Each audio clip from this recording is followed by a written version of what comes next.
Ladies, gentlemen, good afternoon. This is Germinal Van. Today I would like to talk to you guys about political decisions and economic outcomes. It's a subject that truly matters to me. What I mean by political decisions and economic outcome, in fact, is to show that political power does not lead to economic salvation. It is a false belief that human beings, generally speaking, have always believed in for some reason, no matter what the race is. Human beings are in fact attached to symbolism. We always believe in the providential man, the man that will come to save us, the man that will come and wash away all our problems and will give us the light, and our lives would be tremendously better than it was.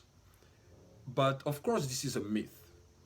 Thomas Sowell, my favorite economist and someone that I highly regard as my intellectual mentor, previously demonstrated that political power does not lead to collective salvation. He consulted numerous data to make his arguments very compelling. He wrote a book called Wealth, Poverty, and Politics, in which he explained that trend. But I would like to emphasize more on the black community. As a black man, I think it's important for me to focus on my community and my race. So I'd like to talk about this trend within the black community. We always believe that we need a black leader to solve black problems. Of course, the rationale makes sense because we assume that people from other cultural background or from other races do not necessarily understand what it means to be black, what it means to be African. But I'm going to focus here on the United States precisely, especially with everything that's going on.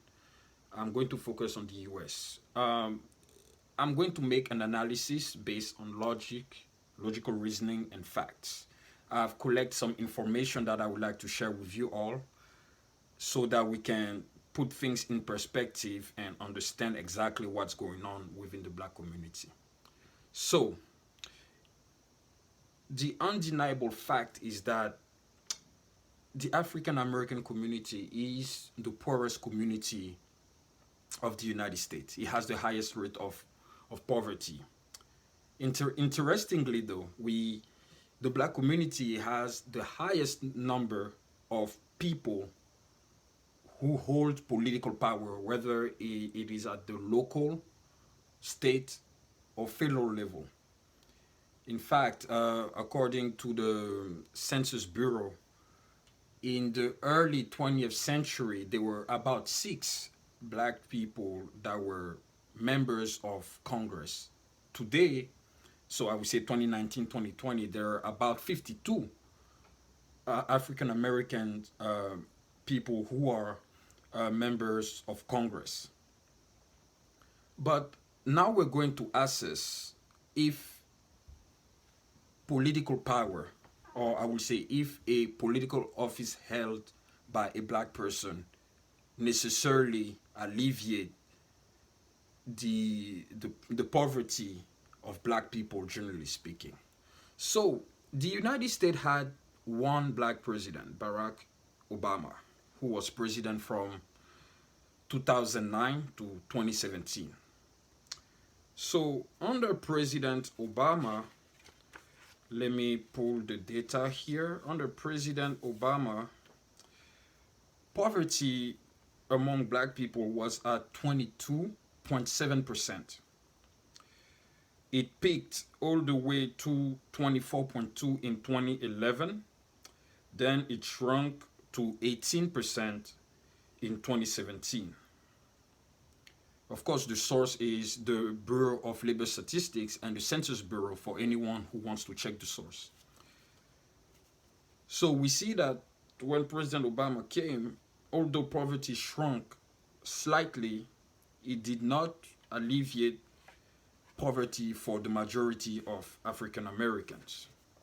Now let's look at unemployment. Unemployment under President Obama was at 12.5% in 2009, and then it shrunk to 7.5 in 2017. There was some progress, of course, but should we say that all African Americans did benefit from that decrease? Only black people can assess that question and give an objective answer. But now I'm going to focus on cities that are led by black leaders and that are also the most black populated, except for Detroit, of course, who has a white mayor. The rest are led by black leaders and the highest population is also by black people. So I'm going to start with Newark, New Jersey. So Newark, New Jersey has the poverty rate in Newark, New Jersey by black people is 42.33%. Hispanic have 28.56 and white have 15. And now I'm going to move to Atlanta, which is, of course, one of the most black populated cities in the country. The poverty rate for black people in Atlanta is 75%, 14% for whites, and 4% for Hispanics. In Detroit, which has a white mayor but has a black population, poverty rate for blacks is 75%. For white, it is 13%, and for Hispanics, it is 7%. In Baltimore City, Maryland, poverty rate for black is 71%. For whites, it is 17%. For Hispanics, it is 6.5%. In Flint, Michigan, which is a black populated city, poverty rate is 55%, 33% for whites, and 5% for Hispanics.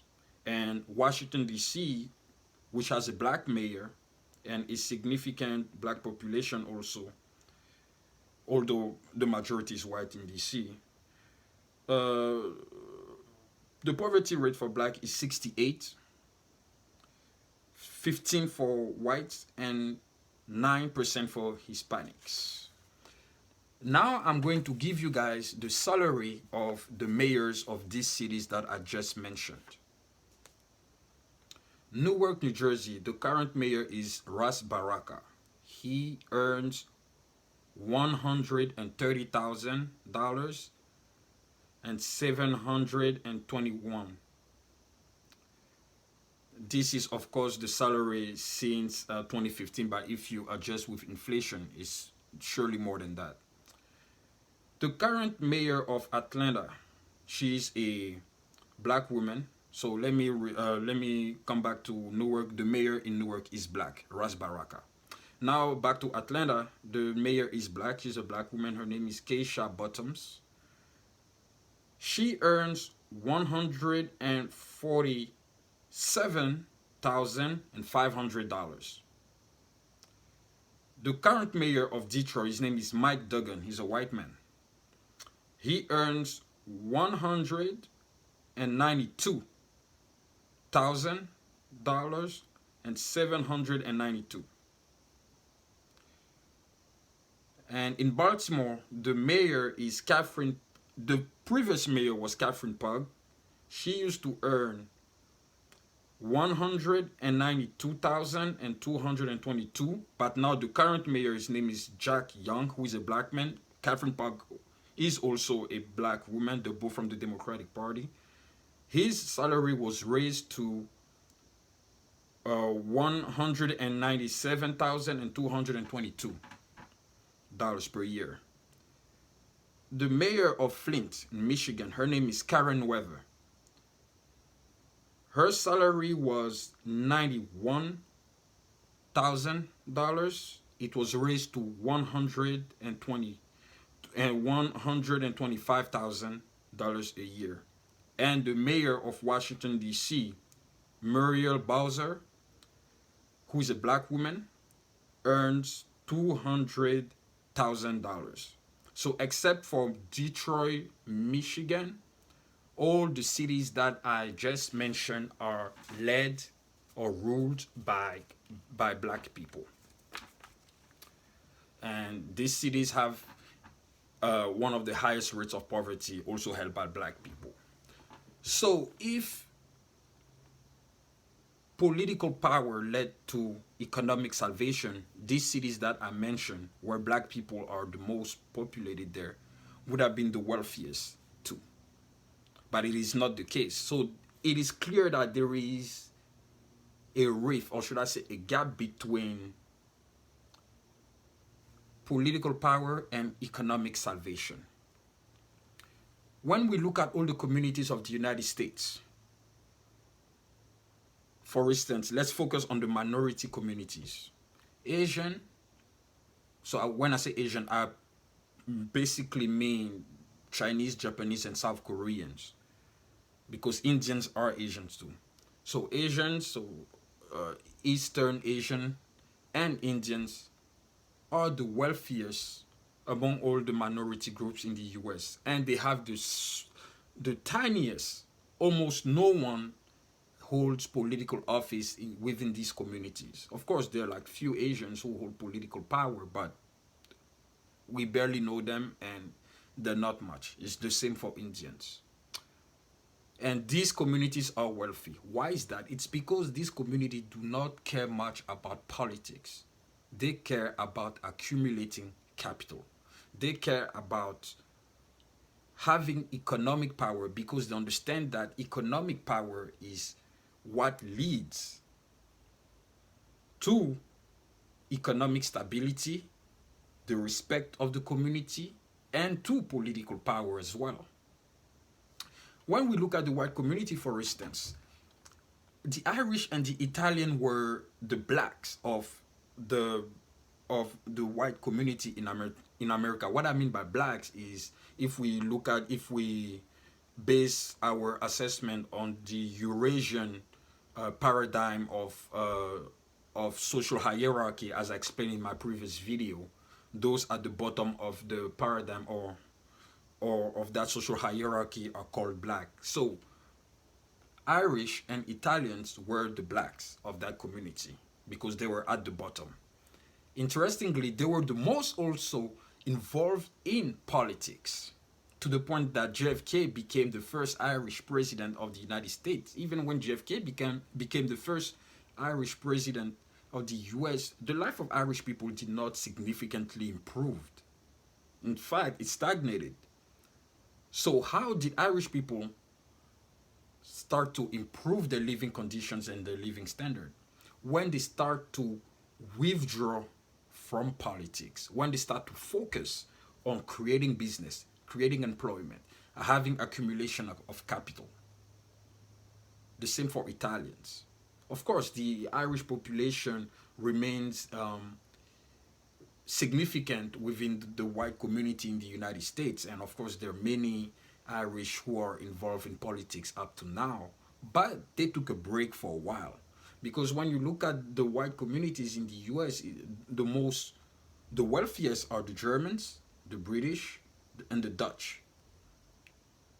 For instance, among all the US presidents, Eisenhower was probably the only American president of German ancestry. Germans understood that politics is not the way to achieve economic salvation. Politics is not the way to improve your life. Politics may play a role, but to what extent? That's the real question. To what extent politics is significant? Because when you look at minority groups, especially in the black and in the Hispanic communities, you have those people who get into politics who probably never had a job or never create employment for others, but get into politics, preach resentment to the black layman or to the Hispanic layman who is not very well educated or who doesn't necessarily understand all the things that are going on. he preached resentment to those people and saying that if you're in that situation, it's not your fault, it's because someone took something from you. So they taking away the notion of responsibility.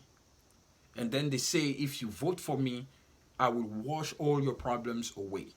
I will eradicate unemployment. I will eradicate poverty. This is absolutely false. In society, people cannot be rich at the same time. That's why we have a social ladder and we all climb it at our own pace. In society, everybody cannot be employed at the same time. That is why we still have a certain unemployment rate. For those who understand economics, and especially the natural rate of unemployment, when the natural rate of unemployment is between 4 and 5%, that means that society is generally at its full employment. So if unemployment goes beyond the natural rate, there is a problem. So even though the natural rate of unemployment is low, it means that there are some people who do not work, because life is a cycle. Economics is a cycle. The economy of a society is a cycle. People cannot do the same thing at the same time. So the politician that comes and tells you that he's going to wash away all your problems is evil, because he's lying to you. He's giving you hopes, knowing perfectly that he will accomplish nothing of the sort. They tell us to vote, but voting did not improve the living conditions of black people.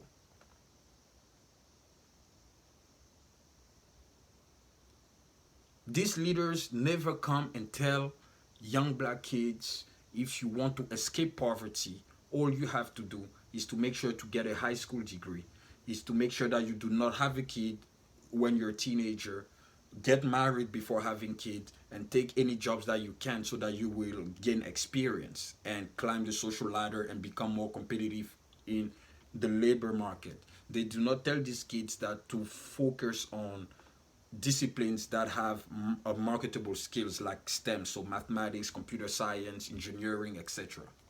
No, they tell these kids that you're black, you're doomed to fail because other races are preventing you from moving forward. But those people who are saying that are the same ones making a substantial amount of money while they maintaining you in a perpetual state of poverty. So, ladies and gentlemen, does political power emancipate people economically? I do not think so. But of course, it's a question that you can reflect on and develop your own judgment on it. And of course, for anyone who disagree with me, which is of course normal, please provide the data that contradicts what I'm saying. Those numbers that I gave you, I did not invent them. They all from the Bureau of Labor Statistics, from the Census Bureau. The all government agencies that do the statistics to make the data available for anyone who wants to check. But based on the data that I assessed, I can clearly say that political power does not lead to economic salvation. Black people need to focus on creating capital. They need to focus on accumulating capital. They need to focus on education. They need to focus on expanding economic power within the community. That is the most important for the black community. That's where we as black people should focus and nothing else. Because so long as we will not have economic power, we will never earn the respect of any other community whatsoever and wherever. It will not happen. I'm not being pessimistic, I'm simply being realistic. So it is up to black people to stop focusing on the politics and to focus on the economics. We need more black entrepreneurs, more black people in computer science, mathematics, economics, law, in biology, and so on. We need black people there. We need more black people to create the necessities for the community before we can entertain. Entertainment is a luxury. You entertain yourself once you have enough to sustain yourself. But you cannot entertain yourself if you do not have the basic necessities. So we need to incentivize young black kids to go to school, to pursue an education, and to acquire the marketable skills that will make them valuable in the labor market. That's where we should focus our attention. I do my best by writing books, by educating people, but the black leaders of the community should also, they should change the narrative. Instead of preaching resentment, they should preach hope and education, because that's what we need. That's all I wanted to say for today, and thank you very much.